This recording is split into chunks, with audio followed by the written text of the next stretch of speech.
চিত্রনায়ক শাকিব খানকে নিয়ে জল্পনা কল্পনা শুরু হয়েছে ভক্তদের মাঝে। দুই ছেলের বাবা হলেও সেভাবে সংসার করার সুযোগ হয়নি এই সুপারস্টারের। এবার সে সুযোগ হতে চলেছে এমন গুঞ্জন উঠেছে নেটপাড়ায়। জানা গেছে ঢালিউড কিং শাকিব খান খুব শীঘ্রই স্বাভাবিক ছন্দে ফিরছেন, শুরু করতে চলেছেন সংসার। আর শাকিব খানের এই সংসার শুরুর আভাস পাওয়া গেছে ঢালিউড কুইন খ্যাত অপু বিশ্বাসের কথায়। সম্প্রতি বাংলাদেশ চলচ্চিত্র শিল্পী সমিতি 24-26 মেয়াদে নির্বাচনে ভোট দিতে এসেছিলেন অপু। সেখানেই ভোট দেওয়ার পর নানা প্রশ্নের উত্তর দিতে সাংবাদিকদের মুখোমুখি হন নায়িকা। একসময় অপুকে প্রশ্ন করা হয় ছেলে জয়কে নিয়ে। খুব শীঘ্রই পড়াশোনার জন্য দেশের বাইরে যাচ্ছেন জয়। এ বিষয়ে অপু বলেন, আমি চাই না মিশ্র প্রতিক্রিয়ার মধ্যে দিয়ে জয় বড় হোক। এরপর ওর বাবা ও পরিবারের সব সদস্যের অনুমতির পর জয়কে বিদেশে পাঠানোর সিদ্ধান্ত হয়েছে।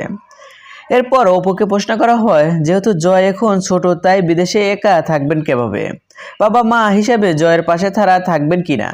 এমন প্রশ্ন শুনে মুচকি হেসে অপু বলেন, এ বিষয়ে আসলে পারিবারিক, তাই এ বিষয়ে কিছু না বলি। আমরা সবাই চাই সেলিব্রিটির কাজ নিয়ে মিডিয়ায় ফোকাস থাকুক, ব্যক্তিগত জীবন এখানে না টেনে আনাই ভালো। অপুর এমন মন্তব্যের শোনার পরই দুয়ে দুয়ে চার মিলিয়েছে নেটিজেনরা। মন্তব্যের ঘরে বেশিরভাগ নেটিজেনদের লিখেছেন, আমেরিকায় 9 মাস কাটানোর সময় অপুর প্রতি ফের দুর্বল হয়ে পড়েন শাকিব। আবার নেটিজেনদের একাংশ লিখেছেন, এ প্রথম প্রেম ভুলতে পারেননি শাকিব অপু। সো ভিউয়ার্স, এ ভিডিওতে আপনার কি মতামত? আর হ্যাঁ, বিনোদন জগতের সকল ভিডিও পেতে চ্যানেলটি সাবস্ক্রাইব করুন। ধন্যবাদ।